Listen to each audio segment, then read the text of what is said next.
Hello guys, for today's video. Ang messy mo. Charot pa. Meron tayong parcel. Nakkiit. Yan, waldas lang ng waldas. Reserve natin yan. So, open na natin. Yan. Siyempre, ang bubungad ay may portable hand pillow. So, i-open natin yan. Kailangan i-open. So, ayaw ko open yan. Ayan. Tapos, siyempre, pag portable, ayan. Ay, pak. Blessed. Second parcel is this one. Mga cuticle yan, Zebelezen. Yan. Cuticle yan, Zebelezen. Ang liliit pala nito. Ayan lang.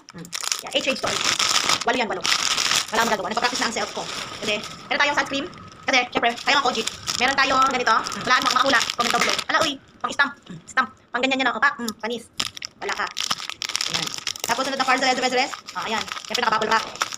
Tapos, ilalabas yan. Oy, ganyan yan, no. Softener removal kinemerald Zereze. Pag may cutics ka ba, ito ang easy kinemerald Yan. Alam niyo kung bakit? Ayan, Softener kinemerald Zereze. Alam niyo kung saan yan? Kung tayo magtanong, hindi ka mag-obog. So, meron tayong magnetic kinemerald. Ang liit pala nito. Meron tayong base coat at meron tayong top coat. Paano ginagawa pala saan yan?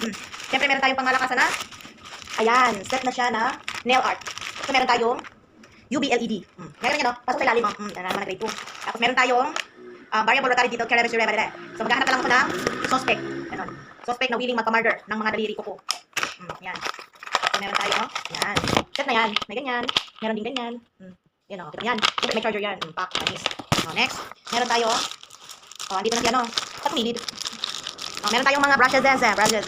Meron din tayong, ito pa, yung maliliit na mga ganito. Tusok-tusok, ganyan, panis. Meron tayong mga pang-design, libre pang design, Tapos, meron pa siya, extra, Kamay na lang pala kulang. Ito pang lagay, alam niyo lang para saan to. Tapos, meron tayong brushes, At meron tayong ganito, pag ganun, panis. Ayan, mga grade 2, ano to? Di ko alam po para saan to. Comment down below sa nakakaalam.